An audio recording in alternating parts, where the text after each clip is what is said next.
Hello, what is up guys? Eman from Peso Smart PH here. Welcome sa panibagong episode. Shout out all podcast listeners as well. Appreciate you all.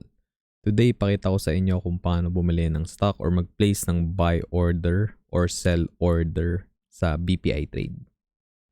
Yung una nyong kailangan i-familiarize sa sarili nyo is yung board lot. So, ito yung minimum na stocks na kailangan nyong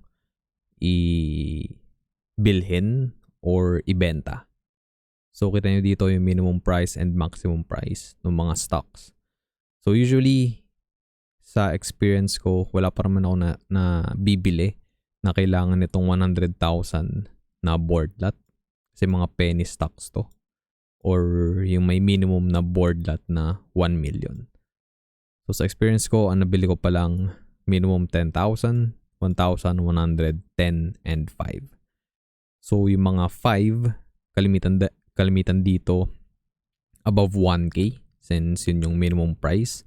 So, pagka 1,000 pesos yung price nung stock na bibili nyo or above, kailangan 5 yung minimum na kailangan yung bilhin para pumasok yung inyong order. Unless sa iceberg kayo magbe-place ng order. Kasi doon pwedeng kahit ano. Although mataas yung spread and minsan weird yung mga quote sa inyo na price and konti lang din yung nagtatrade doon. So examples yan, PLDT or Globe. Silang dalawa since above 1,000 yung trading price ng dalawang stocks na yun. 5 yung minimum na kailangan yung i-place.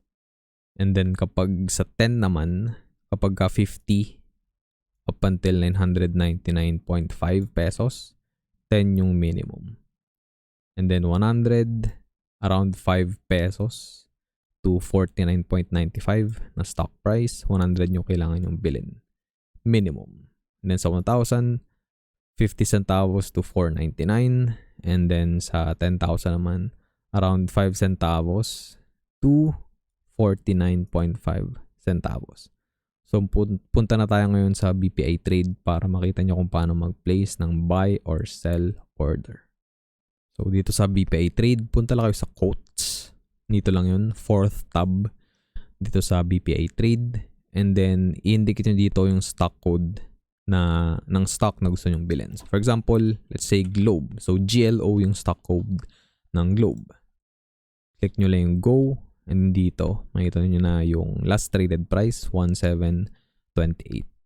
Then makita nyo rin dito yung lahat ng data, kung open ba siya, kung ano yung floor, kung ano yung ceiling, then last trade, kung ilan yung trade, and then yung 52-week high, 52-week low, and then yung volume, value ng volume na na-trade, and then yung low, high, and open for the day. And then yung previous close, the yesterday or the previous trading day. So 1.7 siya nag-close yesterday, nag-open ng 1.7 ulit earlier today. And then highest niya was 1.728. And then nag-low pa siya ng 1.698. And then kiklik nyo lang tong buy. Then pwede na kayo mag-place ng order. So nakalagay dito market is closed since 7:53 PM na dito sa Philippines. So hindi tayo pwedeng bumili or hindi papasok yung ating buy or sell order ngayon. Ma-execute pa siya tomorrow kapag ka na-match yung price na gusto natin. And then, punta tayo dito, get quote. So, nasa 1,500 yung what you call this, yung lower bound nito. So, pwede natin kunin yan. So, 5. Again, yun yung minimum na pwedeng bilhin or yun yung board lot for Globe since above 1,000 nagtitrade yung kanilang stock prices. Then, pagka ginawa natin na 1555.2, papasok yan. Pwede natin i-preview yung order. Yung total natin is 7776. And then, hindi pa yun yung total kasi may mga babayaran tayong taxes and mga yung stamps. So, invalid price. Please check the board lot. Okay, ano nangyari? Quantity price. Tama naman. Okay, so edit natin. So, siguro hindi niya tinatanggap na ito yung, sasabihin natin mga 1,560. Yan, pumasok na. Kasi masyadong mababa yung kino-quote natin na price. So kita nyo dito may total charges na around 23.57. Again, yun yung taxes, yung VAT, and yung cut ng BPI Trade para execute yung order nyo. So magiging total value instead of 7.8 lang, magiging 7.823 and 57 centavos. Then lalagay nyo lang dito yung inyong password sa BPI Trade. Then ko-confirm nyo. Tapos kapag na-confirm nyo na yun, makikita nyo dito sa view orders. So makita nyo yung mga open orders nyo. Dito lalabas yung inyong open orders for the day. And pwede nyo rin kasing baguhin yung term. So pwedeng day, pwedeng good till week, or good till month. So ginagawa to kapag for example nag-anticipate kayo na bumaba yung prices ng isang stock na gusto nyong bilhin. So kung good till month, for example, nagdi-DCA kayo every month. So ang goal nyo, so gawin natin realistic. So sabihin natin globe na lang ulit. So since nag-1698, sabihin natin 17 yung inyong gustong, yung target price nyo for this stock. So good till month, kapag pin-review mo yung order, and then may nagbenta or merong nag-ask price na 17,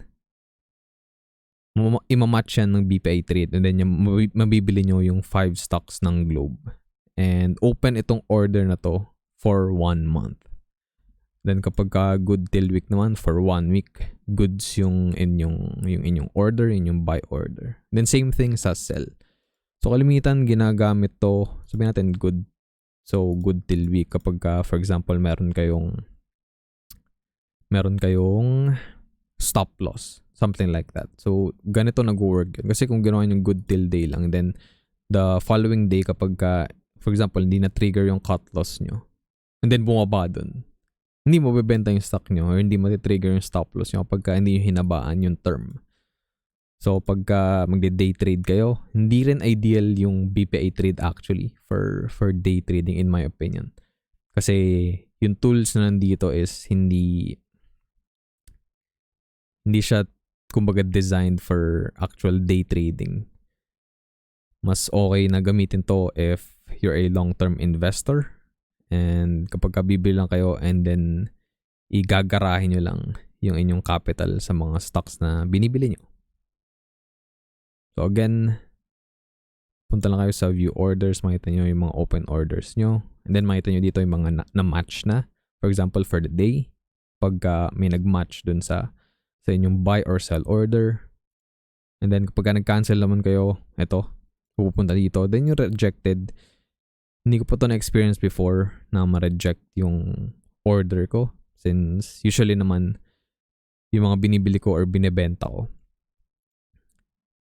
nagbe-base lang din ako sa current market price. So hindi ako lumalayo. For example yan, nag-1728. And then nakita ko yung mga ask price, yung mga bid price.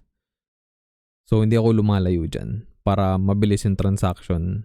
And then, for example, usually naman bumibili lang din ako. Bira ako magbenta ng stocks kasi hold ko lang sila long term, especially mga dividend paying stocks. And then, punta lang ulit kayo sa quotes. For example, meron na kayong globe. Meron kayong globe or sabihin natin, okay, globe na lang ulit yung gamitin natin. So, sabihin natin gusto natin magbenta ng 15 globe stocks. Ganyan lang. Magkano mo gusto ibenta? Sabihin natin, gusto natin mas mataas. So sabihin natin 1.8. So yan, matitrigger yan kapag pumalo sa 1,800 pesos yung stock prices ng Globe.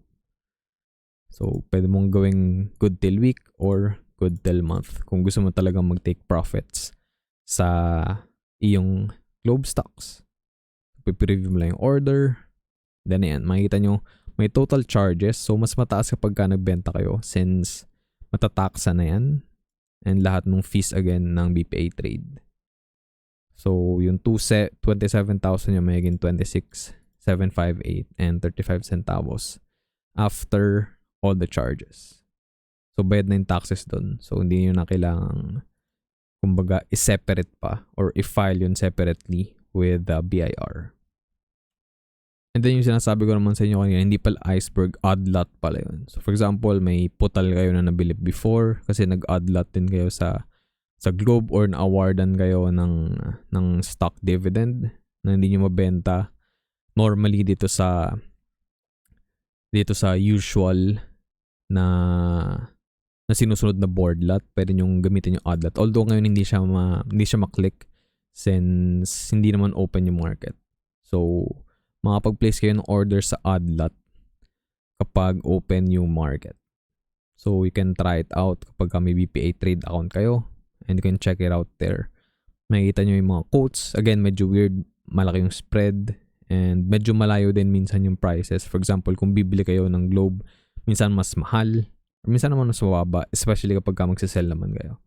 Pero if you want to get rid of those stocks na yun putal nga lang or sabihin natin isa lang naman, so pwede nyo ibenta yun sa odd lot para maging cash na. But if nag-hold lang naman kayo long term, then you don't really have to do that.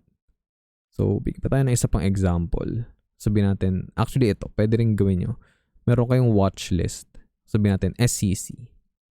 So click nyo lang yun, then click buy. Yan, makita nyo na.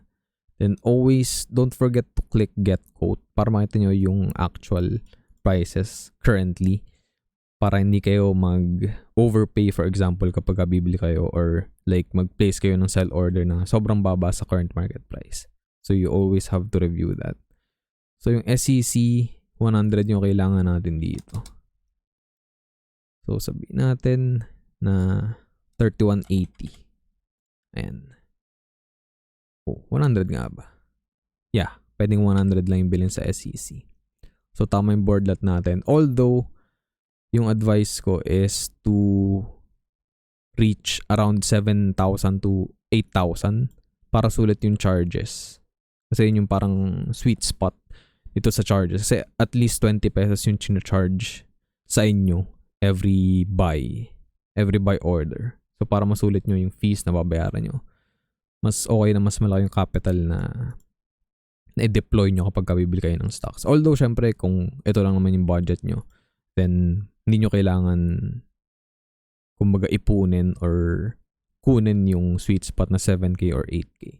So ito natin dito 2287 yung total charges. So pag inedit natin yan, gawin nating 3180 and then gawin nating 300.